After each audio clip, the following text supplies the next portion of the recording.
design, performing, et cetera, et cetera. So I wear a lot of hats back home. Um, Choreographically, specifically, I'm very interested in addressing themes that I believe are very universal to most humans. For example, I created a duet about relationships and how relationships come together and form and fall apart and come together and fall apart over and over again in a cyclical way. I've also made work about identity and coming into your own identity and also being able to articulate that to others. And I've created work about considering yourself now in the present and thinking about the future and who will you become and how that can be daunting or exciting or a big mystery. So I try to attack kind of larger questions that I think a lot of us do ask about our lives and our place in the world and in our own lives. I try my best to make dance works that are understandable and accessible to audiences that don't often have a lot of understanding of dance or of contemporary dance. I think it's very important as dance is a very kinesthetic form, and I think that there's a lot of kinesthetic empathy you can gain from seeing people dance emotively or physically, whole bodily, yeah, something like that. So yeah, through like these themes that I find very accessible or kind of universal, I find that I create works that are quite understandable to most. And then to further that, I often include speech in the dances I create in spoken word, which I find disarms the audience in some way. It allows people to not feel like they need to understand the entire context just from movement. I also like to add a layer of context with writing and spoken word. Generally, I create the spoken word through free writing, not really trying to like craft anything specific, and then from there morph it into what makes the most sense and, for whatever I'm trying to create. And I like the way that speech and movement serves as a type of dichotomy. There's the very physical aspect of dance, and this is what I am doing, and that is visual, and you can see what I am doing, but then also having this added layer of speaking that can be misunderstood, nuanced, taken in with different contexts, and then through that I often present a dancing body that is very direct and assertive, and a spoken voice that is very questioning and potentially impotent, and these just two different kind of personalities that I think as humans we all definitely possess. You know, the difference between what you say you're going to do and what you do actually end up doing, or what you are thinking, or how you are portraying an outward persona to others. So I think, again, most people can relate to having two kind of halves of yourself, the inner and the outer, the expressed and the kind of held close to the chest. I also really like to use an eclectic source of inspirations. I take inspiration from a lot of different realms in order to create works that are researched and contextualized and complex. So I often use like literature, music, psychology, politics, and I take little bits from everything to make works that really feel kind of buoyed by a lot of reference to what's happening right now. And just for context, I generally work with other dancers. It's very outside of my practice to do work on myself and to be the person dancing in any of my works. I often choreograph on others and then present that. But I have done this once before where I've created a solo work on myself and presented it. In 2017, I created a solo called Fishbowl. It was inspired a lot by The Great Gatsby and the character Nick Carraway, who oftentimes sees himself as inside social circles, but also outside of those social circles through an inability to stop narrating the moment or stop the inner dialogue in order to be actually a part of what's happening and not witnessing what's happening. And I kind of took that perspective of a socialite and transposed it onto my own life in order to talk about the feeling of not being able to ever exist in the moment because I can't let go of thinking of what's happening around me and just existing in what is happening in the moment. So mindfulness. Um, so I made this in 2017 and presented it. There was spoken word in it, as well as quotes from The Great Gatsby. And ever since, I've been really wanting to create another work that kind of is like, in some ways, a sequel to the one that I created, and talking about potentially more complex themes. And so that's what I came here to do. So I'll be now.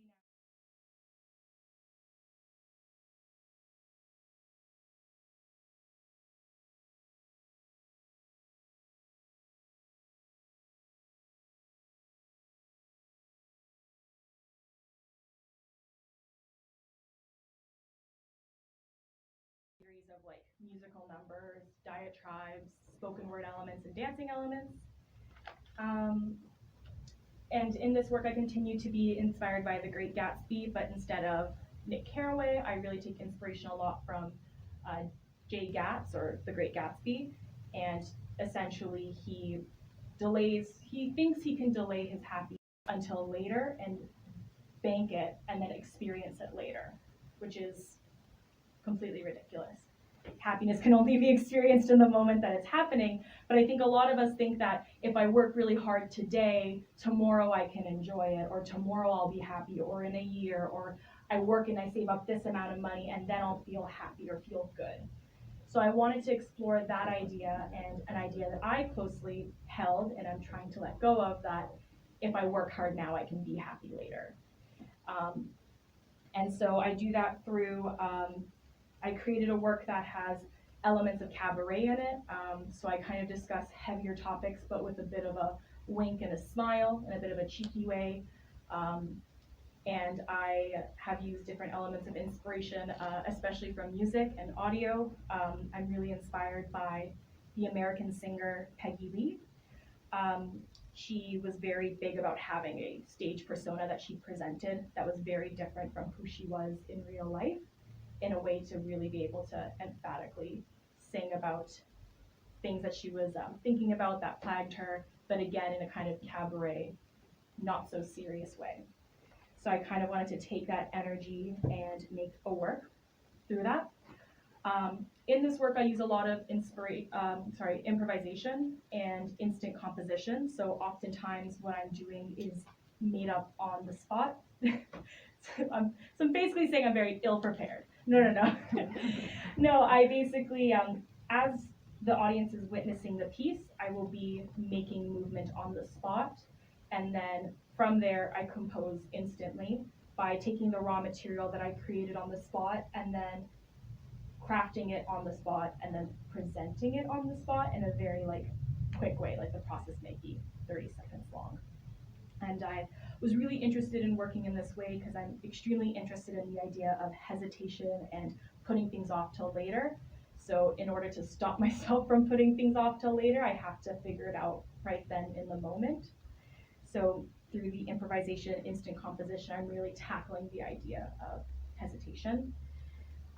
And then again, I'm incorporating a lot of spoken word, a lot more than in the previous works that I've done, in order to explore the dichotomy between what we are saying and what we are doing, and how those can maybe potentially get closer to the same thing.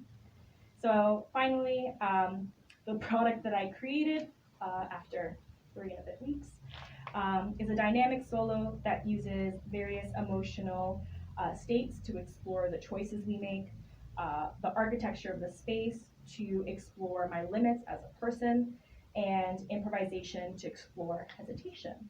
So that's the long and short of what I'm going to show you.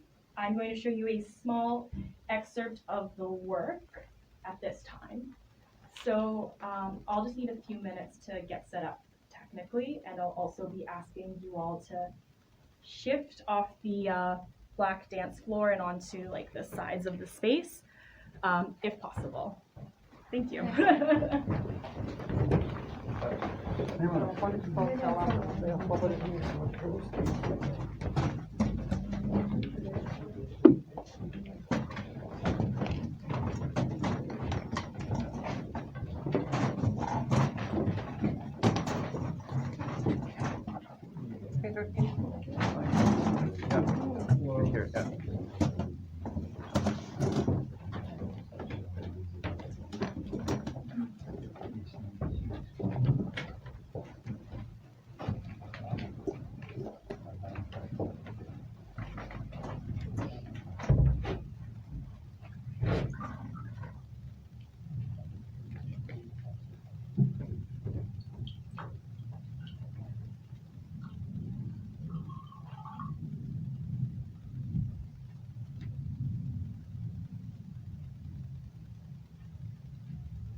So I do this thing, and I basically, whenever I'm feeling nervous or apprehensive, like I have to do something really difficult very, very soon, I count to 3, I say go, and I do it, no matter what. And it's worked pretty much all of the time. Like when I had to break up with my first boyfriend or tell my mom I lost a very expensive pair of glasses, I just count to 3, I say go, and I do it.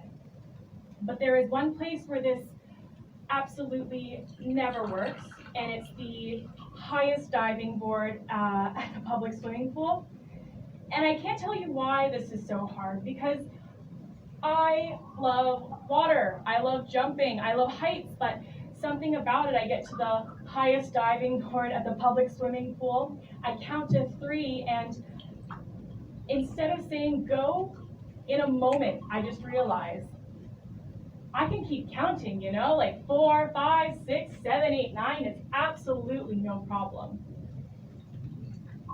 So I start to freak out, right? Like there's just numbers tumbling out of my mouth in front of me, and there's a lineup of angry divers behind me, and I realize I have a choice to make. I can decide to commit in this moment that I live at the end of the diving board now. This is my place of residence, and that's okay. Or I can consider the possibility that I just need to jump. No more 1, 2, 3, just going, just jumping. So I'm gonna do that right here, right now, in front of all of you. Okay, no big deal.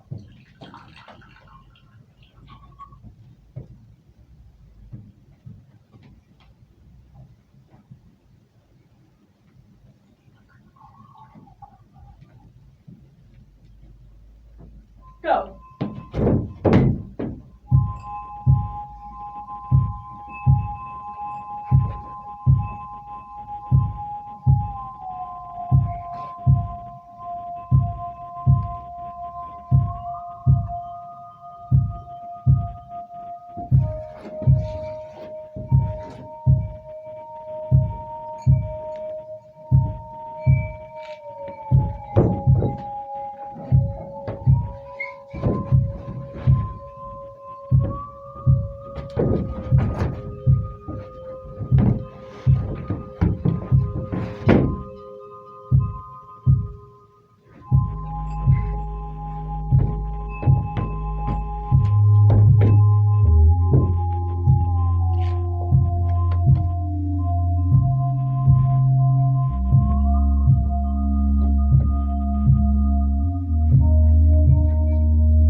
that's all I have. If anyone has any questions, you can always talk to me after. Shy crowd. Okay, but if you got a question, plan us to go forward with the presentation from Beatriz. You can stay with us from performance.